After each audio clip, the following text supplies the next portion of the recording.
Irmãos, boa noite a todos. A graça e a paz do Senhor Jesus.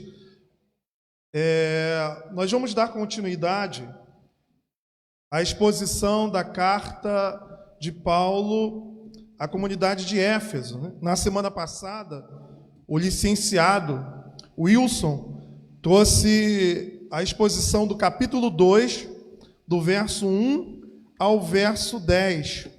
E de uma forma muito contundente, ele falou da graça de Deus e nos abençoou muito o sermão da semana passada. E hoje nós queremos continuar o texto, lendo do verso 11 ao verso 20, encerrando assim então o capítulo 2.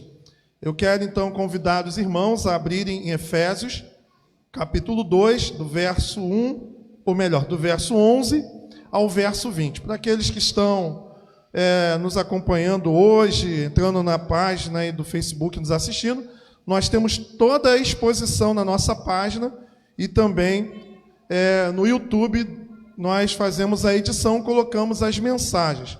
Estamos fazendo a série completa de Efésios. Então, capítulo 2, do verso 1, ou melhor, 11 ao verso 20. Portanto, lembrai-vos de que outrora vós, gentios na carne, chamados em circuncisão, por aqueles que se intitulam circuncisos, na carne por mãos humanas. Naquele tempo, estavais sem Cristo, separado da comunidade de Israel e estranhos às alianças da promessa, não tendo esperança e sem Deus no mundo. Mas agora em Cristo Jesus, vós que antes estáveis longe, fostes aproximados pelo sangue de Cristo, porque Ele é a nossa paz, o qual de ambos fez um, e tendo derribado a parede da separação que estava no meio, a inimizade, aboliu na sua carne a lei dos mandamentos na forma de ordenanças, para que dos dois criasse em si mesmo um novo homem, fazendo a paz, e reconciliasse ambos em um só corpo com Deus por intermédio da cruz, destruindo por ela a inimizade, e vindo evangelizou paz a vós outros que estáveis longe, e paz também aos que estavam perto. Porque por ele ambos temos acesso ao Pai em um Espírito. Assim, já não sois estrangeiros e peregrinos, mas concidadãos dos santos, e sois da família de Deus, edificados sobre o fundamento dos apóstolos e profetas, sendo ele mesmo Cristo Jesus, a pedra angular, no qual todo o edifício bem ajustado cresce para santuário dedicado ao Senhor, no qual também vós juntamente estáis sendo edificados para a habitação de Deus no Espírito.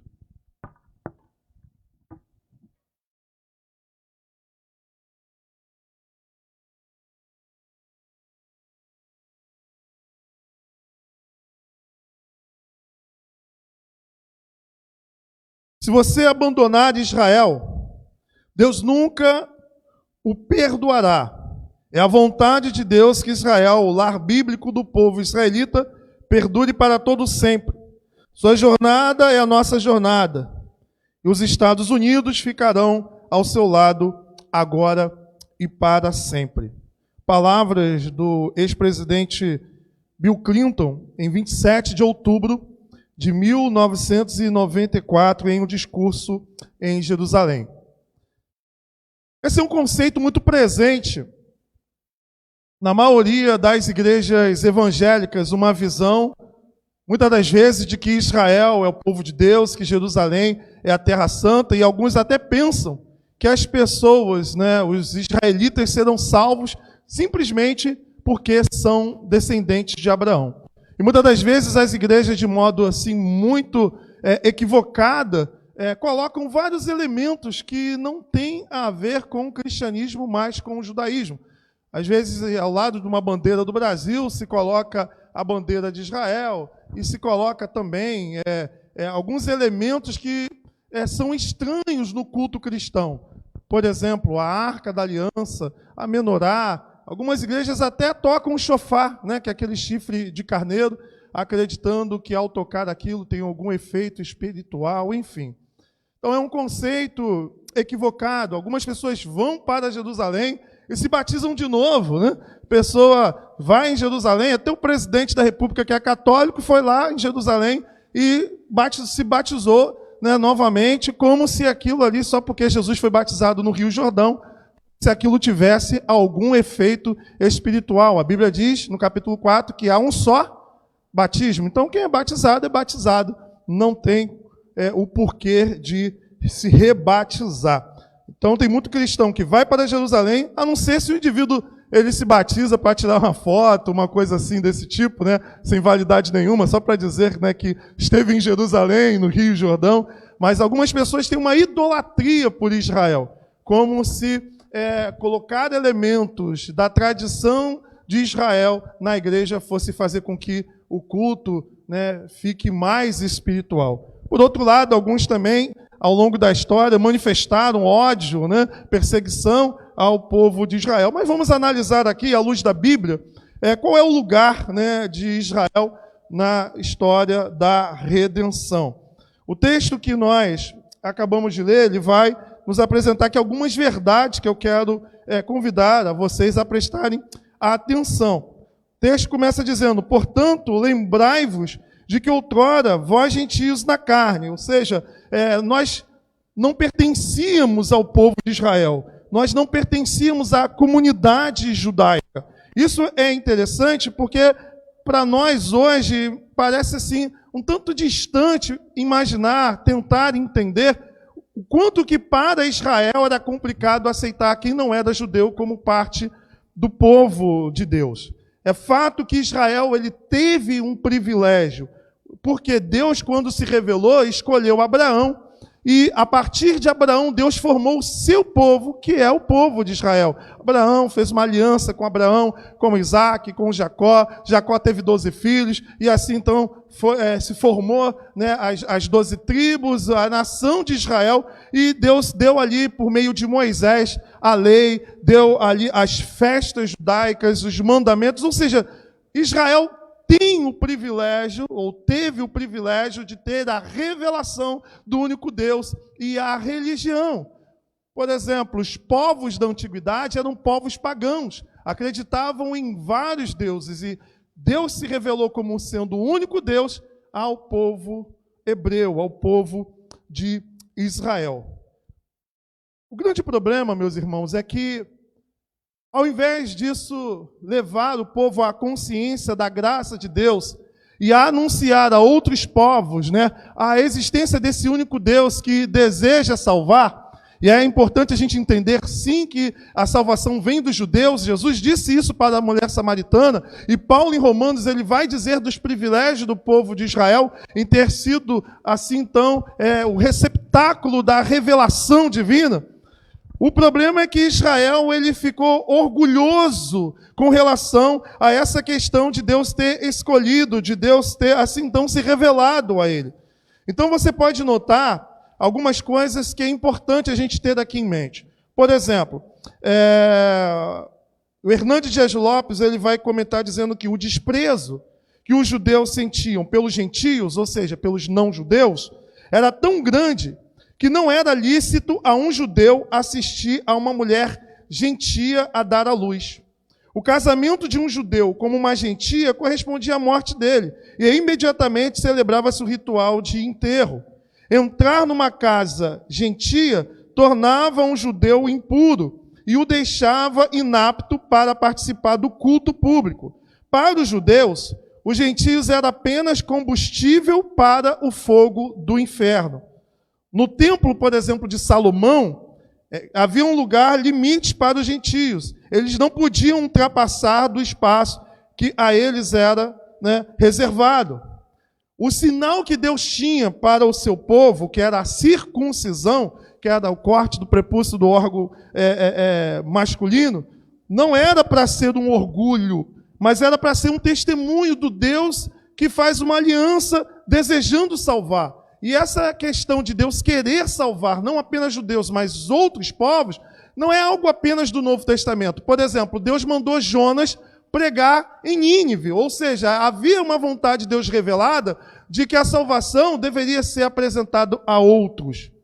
O texto, afirma que os gentios, nós, estávamos alheios a tudo isso. Nós não tínhamos conhecimento de quem é Deus, nós não tínhamos a revelação de Deus, conforme Deus se revelou a Israel, não fazíamos parte do povo de Deus, nós estávamos completamente fora dessa comunhão. Então é isso que Paulo, logo aqui no início, ele vai nos apresentar, essa distância, essa separação de Israel e dos demais povos. E aí então eu quero apresentar a vocês nessa noite a questão exatamente da grande revelação que Deus traz no Novo Testamento, que a Bíblia chama de mistério que esteve oculto, e esse mistério que esteve oculto é a nossa participação, o nosso enxerto na comunidade do povo de Deus. Eu quero então apresentar aqui para vocês um tema da nossa reflexão, que é as características da verdadeira igreja de Deus. Algumas delas, é claro, A primeira característica da igreja é que a igreja ela é una e também católica. Ou seja, o que está nos versos que nós vamos continuar lendo. Verso 12. Naquele tempo, nós estávamos sem Cristo, estávamos separados da comunidade de Israel e éramos estranhos às alianças e às promessas. Nós não tínhamos esperança. E sem Deus nós estávamos no mundo. Paulo estava falando com a comunidade de Éfeso, aqueles gentios que no passado, antes de conhecer Jesus, qual era a situação deles? Era a mesma situação nossa.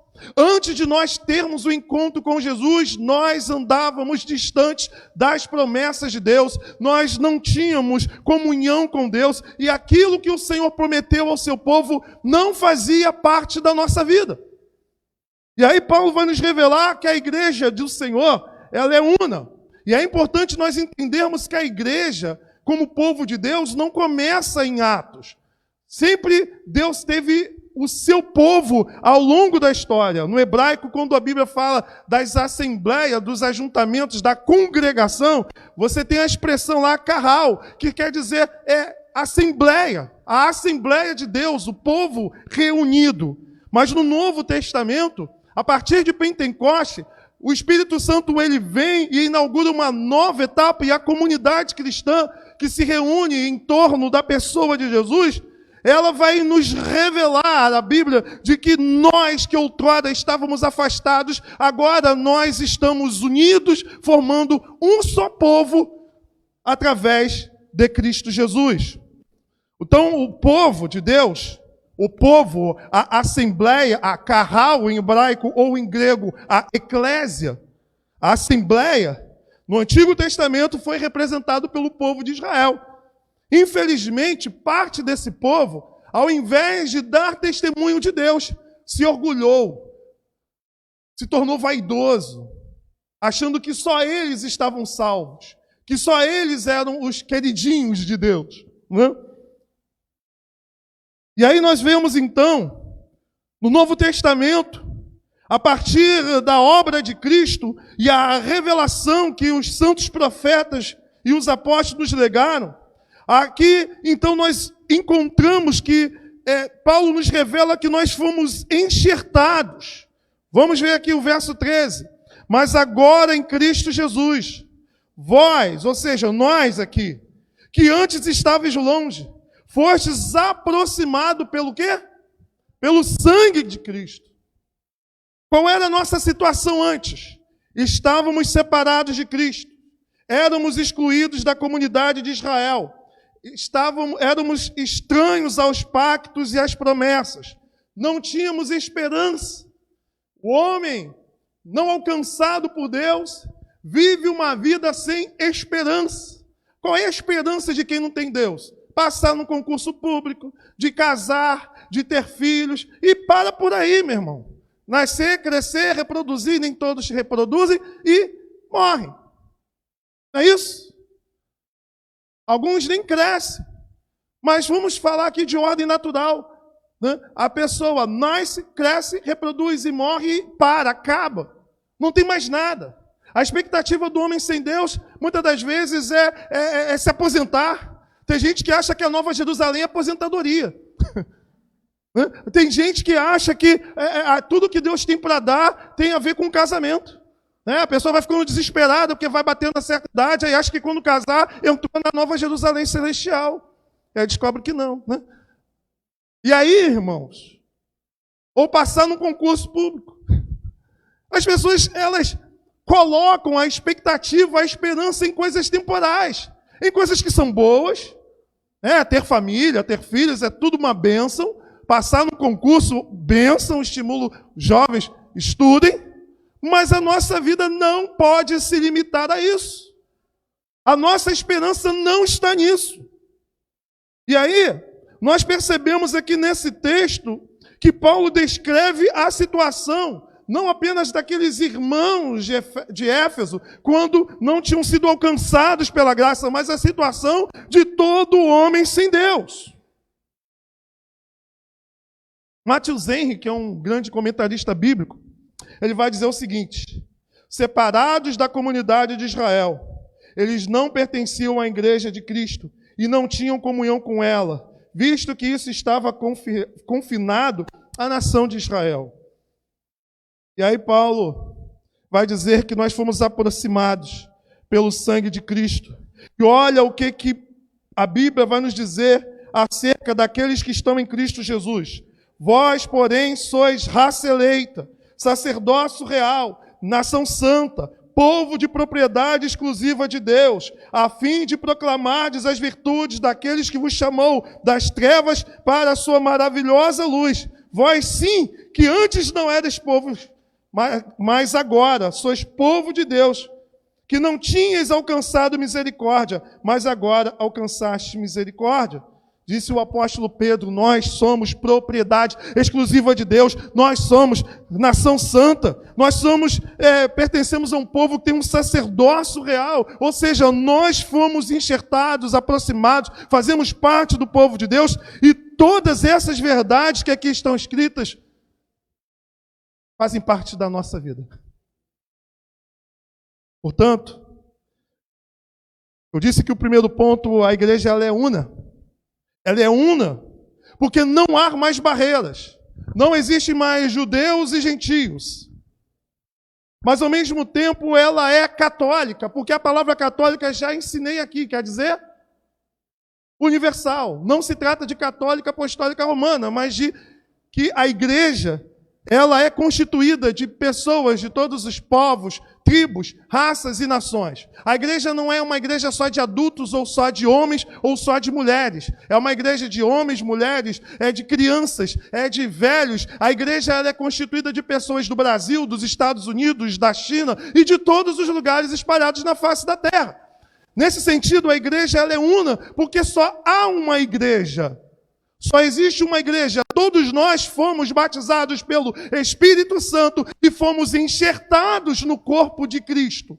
Portanto, por mais que existam comunidades, congregações diferentes, batistas, assembleias, metodistas, a igreja em si, ela é una. E ela é católica, porque ela é universal. Olha o que João vai dizer no capítulo 7, verso 9 de Apocalipse. Depois dessas coisas, vi, e eis grande multidão que ninguém podia enumerar, de todas as nações, tribos, povos e línguas, em pé diante do trono, e diante do Cordeiro, vestidos de vestiduras brancas, com palmas nas mãos, e clamavam em grande voz, dizendo, ao nosso Deus, que se assenta no trono, e ao Cordeiro pertence a salvação. Pessoas de todos os povos, tribos, raças e nações. Qual é a aplicação que esse primeiro ponto nos traz? É de que a igreja é um lugar onde não deve haver preconceito. A igreja é um lugar onde não deve haver discriminação. Seja uma discriminação étnica, pela pessoa ser negra, pela pessoa ser asiática, pela pessoa ter uma etnia diferente da maioria. A igreja não é um lugar para que se haja preconceito sexual, seja homem ou mulher. Não deve haver na igreja preconceito em termos de faixa etária. Ou seja, Deus é aquele que usa não apenas adultos, mas usa jovens, usa crianças. Deus, Ele não faz acepção de pessoas. A igreja também não deve ser um lugar onde o preconceito social se reproduz, uma vez que a sociedade é marcada pelas diferenças sociais, pela discriminação, por aqueles que têm e têm privilégio por ter, e aqueles que não têm e vivem sem visibilidade, vivem sem oportunidade. Na igreja não é lugar disso. Não é lugar daquele que tem uma condição financeira mais alta ser tratado diferente.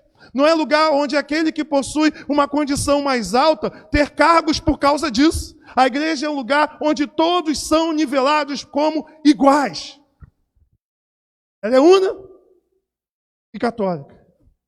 Somos um só. E a igreja é para todos. O segundo ponto é que a igreja ela é apostólica. Olha o que o verso vai dizendo. Vamos continuar.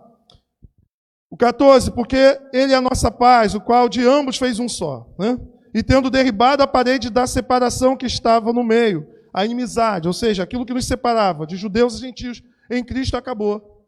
Aboliu na própria carne, ou seja, a morte de Cristo trouxe o fim para aquilo que separava. Então, todas aquelas ordenanças lá do antigo Israel não tem mais validade para o dia de hoje. Portanto, não faz sentido colocar shofar, não faz sentido colocar bandeira de Israel, não faz sentido colocar a menorá, não faz sentido a gente ficar aqui trazendo coisas que não tem a ver com a igreja, mas tem a ver com Israel. A Arca da Aliança, nada disso faz sentido para nós hoje.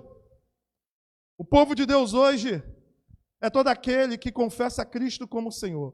Jerusalém, no máximo, é um lugar onde você pode aprender por onde Jesus passou, mas não é terra santa, no sentido de que se você estiver lá, você vai ter alguma coisa assim em especial. O próprio Cristo disse que não é nesse monte, não é naquele, aqueles que adoram a Deus adoram em espírito e verdade. Verso 16, e reconciliaste ambos em um só corpo de Deus por intermédio da cruz, destruindo por ela a inimizade, e vindo evangelizou paz a vós outros que estavais longe, e paz também aos que estavam perto. Ou seja, Deus em Cristo Jesus reconciliou tanto os judeus como os gentios com Ele, pela cruz. Verso 18, porque Ele, em ambos, temos acesso ao Pai em um Espírito. Ou seja, todos têm acesso a Deus em Cristo Jesus pelo Espírito Santo. Assim já não sois estrangeiros. Aqui, olha uma linguagem que Paulo vai usar. Ele usa a linguagem, olha, vocês, eu e você, nós não somos mais estrangeiros. Nós não somos mais peregrinos, ou seja, como alguém que está numa terra estranha. E aí ele vai dizer, mas concidadãos, ou seja, participantes, nós temos cidadania dos santos. E agora ele vai estreitar mais o nosso relacionamento com Deus. Nós não somos estrangeiros, nós não somos peregrinos, nós fazemos parte, nós temos cidadania. Mais do que isso, você é família. Você é família de Deus. E aí entra então o verso 20, que é o segundo ponto, que a igreja ela é apostólica. Por quê? Edificados sobre o fundamento dos apóstolos e profetas, sendo ele mesmo, Cristo Jesus, a pedra angular.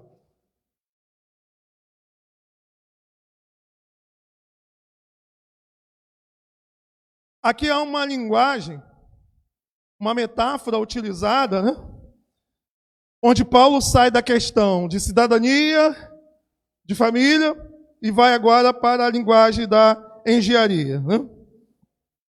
Edificados sobre o fundamento dos apóstolos e profetas. Provavelmente esses profetas aqui são os profetas do Novo Testamento. Homens que também, juntamente com os apóstolos, receberam revelação e inspiração. Como, por exemplo, Lucas. Lucas não era apóstolo, mas pode ser considerado aqui como profeta, pois foi inspirado a escrever o Evangelho e o livro de Atos. O autor de Hebreus também, enfim. E aí que nós vemos que, nessa metáfora, Cristo ele é a pedra angular. Ou seja, é uma pedra que une duas paredes. Então imagina aqui duas paredes, essa e aquela. Então ele usa uma linguagem. Uma parede representa os judeus e outra representa os gentios. Então elas estão separadas e Cristo é a pedra angular que faz o quê? Que une essas duas paredes. Ou seja, ele une judeus e gentios no mesmo quê? Edifício. E aí Paulo vai dizer que essa igreja, ela é edificada, ou seja, o fundamento aqui, nessa metáfora, são os próprios apóstolos. A igreja está edificada sobre o fundamento dos apóstolos e mestres, ou seja, aquilo que os apóstolos e profetas, aquilo que os apóstolos e profetas nos ensinaram, se tornaram a base, o alicerce da igreja de Deus. Nesse sentido, o que nos torna apostólico não tem a ver com o que a igreja, por exemplo, romana ensina, que há uma sucessão de bispos ao longo da história até chegar ao atual Papa. O que nos torna apostólicos é permanecer naquilo que os apóstolos ensinaram. E aquilo que os apóstolos ensinaram está revelado aonde? Nas Escrituras Sagradas. E aí então nós pensamos que há um edifício, esse edifício possui duas paredes aqui que as paredes elas são unidas como por uma coluna que mantém toda a estrutura que é o próprio Cristo nessa metáfora, e o alicerce, o fundamento são os apóstolos e os profetas. E nesse sentido, nós precisamos pensar que a igreja do Senhor, ela não tem como fundamento os meus pensamentos, ela não tem como fundamento uma revelação nova, ela não tem como fundamento aquilo que é ensinado e que não tem base nas Escrituras Sagradas. Há muita igreja que ela está fundamentada numa suposta revelação. Um apóstolo fulano, um pastor ciclano, e a partir disso a igreja ela é montada através de uma revelação que não tem base na Bíblia. Por exemplo, alguns aqui já devem ter entrado aí no YouTube e visto uma tal de apóstola Sol. Quem já viu? A apóstola Sol, por exemplo, ela diz que é a mulher do Apocalipse, do capítulo 12. A mulher vestida de sol.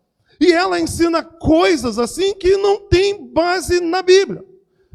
Uma das coisas que ela ensina, que é loucura, é que o diabo, que o mês de agosto é um mês ruim. E há essa crença popular, né? Alguns até dizem, né, que agosto é o mês do desgosto. Ela disse porque o diabo nasceu em agosto. O diabo nasceu em agosto, por isso que... Quem nasceu aqui em agosto? Aí você fica olhando, gente, de onde que essas pessoas tiram essas loucuras? Maomé ensina aquilo que o anjo Gabriel apareceu para ele e ele criou uma religião que é o Islã. Os mormons ensinam uma nova revelação dada por um anjo exatamente de que Jesus veio na América. E aí criou uma outra Bíblia chamada o Livro dos Mormons, além da Bíblia das Sagradas Escrituras.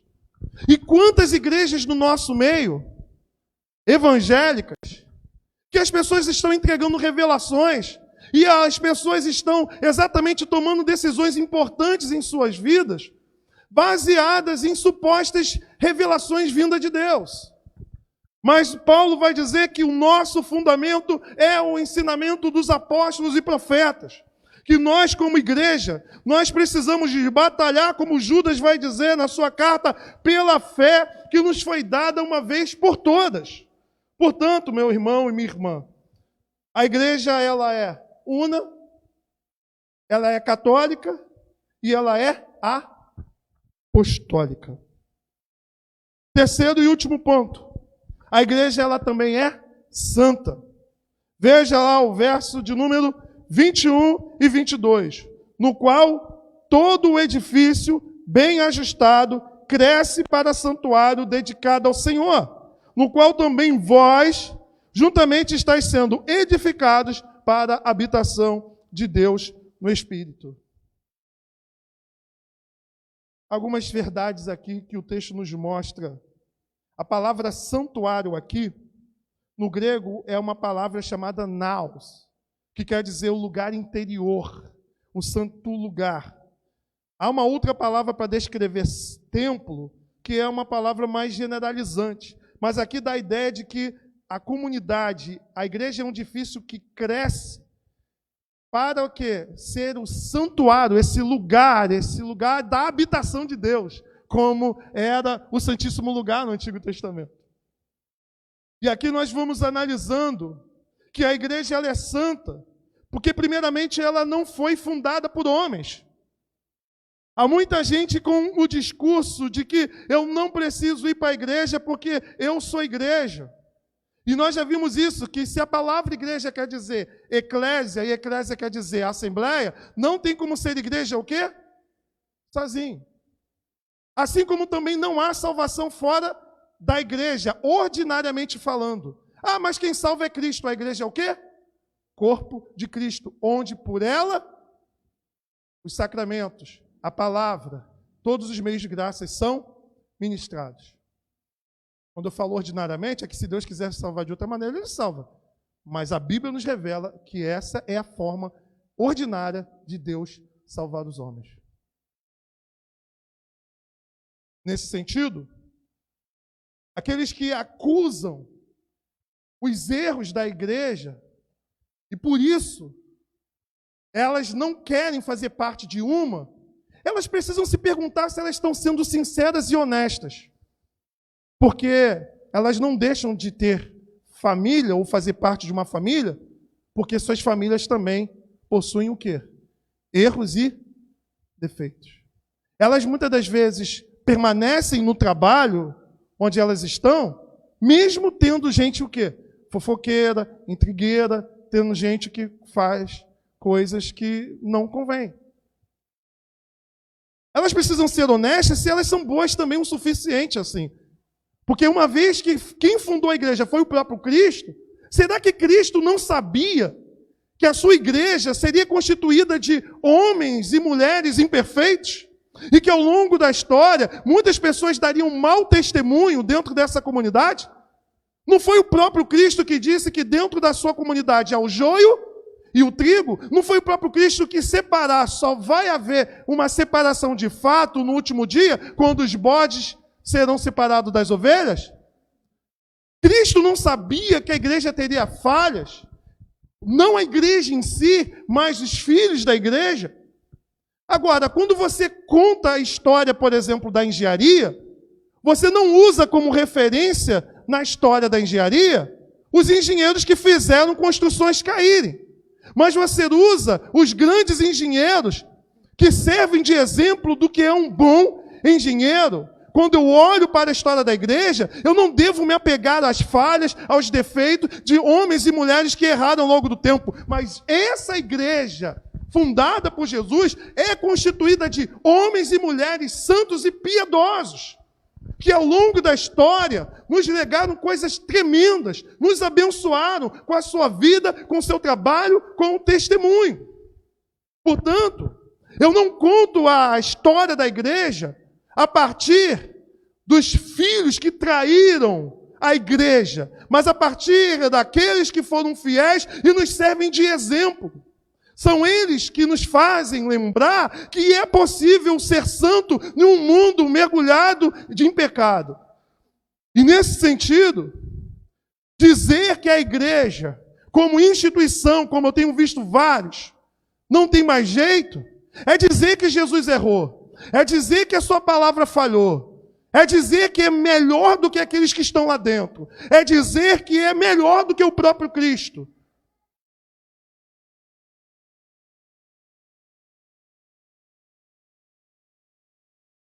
Portanto, meu irmão, se foi o próprio Deus que instituiu a igreja, ela é santa. E essa santidade plena será manifestada quando Ele voltar. Deus constitui a sua igreja para ser uma morada espiritual. William Hendricks vai dizer que a ideia aqui é a ideia de um lar, onde as diferenças não mais existem. E é interessante nós pensarmos como o próprio Deus, ao longo da história, Ele vem se relacionando com o seu povo. No livro de Gênesis, Hernandes Dias Lopes vai dizer que no livro de Gênesis, Deus andou com o seu povo. Né? Ou seja, você vê que Deus vinha ao encontro de Adão, você via pessoas que andaram com Deus, Enoque andou com o Senhor e o Senhor o levou. No livro de Êxodo, Deus decidiu morar com o seu povo. Ele mandou construir um quê? Um tabernáculo. E Deus habitou com o seu povo através do tabernáculo. Da mesma maneira que no livro de Gênesis o pecado fez com que o homem não andasse mais com Deus, lá em Êxodo, o pecado fez com que a glória do Senhor se afastasse do tabernáculo. A seguir, Deus habitou no templo, construído por Salomão. Mas novamente o povo pecou e a glória se afastou.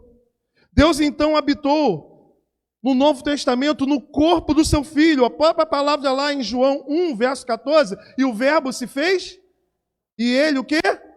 Habitou. A palavra lá que o verbo se fez carne, no grego o verbo se tabernaculou-se. Ou seja, é o próprio Deus em pessoa presente no meio do seu povo através do seu Filho. Mas os homens despiram a Cristo, o pregaram na cruz. E agora, Deus decide habitar no meio do seu povo através do seu Espírito Santo.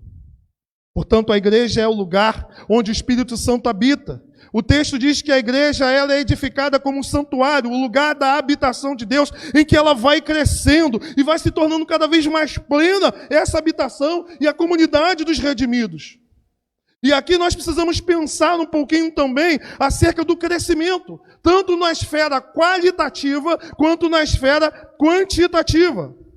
Qualitativa é que nós, como igreja, vamos nos tornando santos. Agora, quantitativamente, a igreja, como organismo vivo, ela precisa crescer. E aí a gente precisa também pensar aqui o que Hernandes vai colocar, que muitas das vezes as igrejas têm o que chamamos de numerofobia. Ou seja, acha que toda igreja que cresce, cresce porque tem alguma coisa errada. A porta é larga, está tudo errado. É verdade que muitas igrejas que crescem é porque afrouxam, doutrinariamente falando. Permite tudo. Um monte de gente em pecado, não tem disciplina, não tem nada, aí fica mole ser crente. Mas não posso dizer que toda igreja grande é porque a porta está larga e não há disciplina. Mas também existe a numerolatria. Aqueles que querem fazer a igreja crescer de quê? De qualquer forma, de qualquer jeito. Tem que crescer, tem que crescer, tem que crescer. E aí nós precisamos pensar que a igreja como organismo vivo, ela deve crescer, pois ela não é uma coisa estática, ela é uma coisa dinâmica. Se ela é um organismo vivo, todo organismo vivo o quê? Cresce. Concorda comigo? Se uma pessoa tem 30 anos e está no mesmo tamanho quando ela tinha 5, tem o quê? Problema. E por que não cresce? Tem que rever. A pregação está sendo pregada de forma fiel? A Bíblia está sendo ministrada? A pregação fiel da palavra? É uma análise. A igreja ora. O culto é bíblico. O que a gente faz aqui? A gente canta, a gente lê a palavra, a gente prega a palavra, a gente ministra o sacramento. Tudo isso acontece. Por que não cresce? Não cresce porque há pecado não tratado no meio da igreja? Não cresce porque os membros não entendem o seu papel de multiplicar, de pregar a palavra, de dar testemunho, de ser bênção, não apenas quando está aqui reunido, mas na sua casa, os seus filhos que te observam, o modo como você se comporta. Porque muitas vezes os filhos de crente, quando chegam numa certa idade, não querem ser crente. Porque em casa não vê o pai como crente. Não vê a mãe como crente. Vê murmurações. Vê falando mal de um, vê falando mal de outro. Não vê orando quando o bicho pega, quando a chapa esquenta na linguagem popular. Quando há pouco dinheiro. A murmuração. A reclamação. Às vezes, mas fulano Deus tem abençoado, por que Deus não abre uma porta para mim? Ou seja, não vê testemunho, não vê agradecimento a Deus pelas mínimas coisas. Está desempregado, mas não está faltando pão, está tudo na mesa, tem roupa, tem tudo, e a pessoa está reclamando. Os filhos não observam o testemunho dentro de casa. Não veem o pai e a mãe como exemplos de homem de Deus, de mulher de Deus. A igreja não vai crescer nunca. Os vizinhos não sabem da glória e da beleza do evangelho na vida de uma pessoa. Olha para você e vê uma vida sem graça. Não querem almejar ter a vida que você tem. Por que não cresce? Tem que rever. O que eu não posso entender, o que eu não posso aceitar é que tem que crescer como o outro cresce. Eu tenho 1,92 m, eu tenho a certeza, por exemplo, me desculpa usar o exemplo, tá, Andressa? Eu tenho certeza que exigir o crescimento da Andressa de 1,92 m é ser desonesto com a Andressa. Quem dá crescimento é Deus. Não é isso que estava escrito em Atos? O Senhor que acrescentava. Se não cresce, tem doença. E temos que ver qual é a doença. Mas quando cresce, cresce proporcional àquilo que o próprio Deus estabeleceu para crescer. Uns vão ter 3.000, outros vão ter 200 e 300, outros 100. Cada um tem um tamanho diferente do outro. Nesse sentido, então, irmãos, nós precisamos pensar se Deus, Ele habita em nós, por meio do seu Espírito, como você tem testemunhado a presença de Deus na sua vida. Como as pessoas olham para você e vê você como a arca da aliança, como o tabernáculo de Deus. E aí, vamos para a aplicação final. Diante de tudo isso que nós falamos nessa noite, nós aprendemos que a igreja ela é una e católica, que a igreja ela é apostólica e que a igreja é santa, apesar dos erros dos filhos da igreja. E o que então nós precisamos usar aqui como aplicação? Primeiro, lutar pela unidade da igreja, ser uma igreja acolhedora, onde não há lugar para preconceitos na igreja. Nós devemos ser uma igreja que abraça, uma igreja que envolve o outro, uma igreja que acolhe, independente das diferenças. Nós precisamos ser uma igreja bíblica, uma igreja fundamentada na palavra, na doutrina que nos foi dada pelos apóstolos. Nós precisamos ser uma igreja santa, no sentido de viver essa santidade proposta por Deus. Nós não podemos viver uma vida como se fosse um religioso, de estar aqui no domingo, de levantar a mão, de cantar na segunda, na terça, na quinta, enfim, durante a semana, não haver nenhum tipo de experiência, de vivência com esse Deus. E aí, João Calvino, ele disse, quando Deus habita em cada um de nós, sua vontade é que nos abracemos, todos em santa unidade, e que assim, de muitos, formamos um só templo, um só santuário. Deus chama a todos para fazerem parte da igreja. Amém?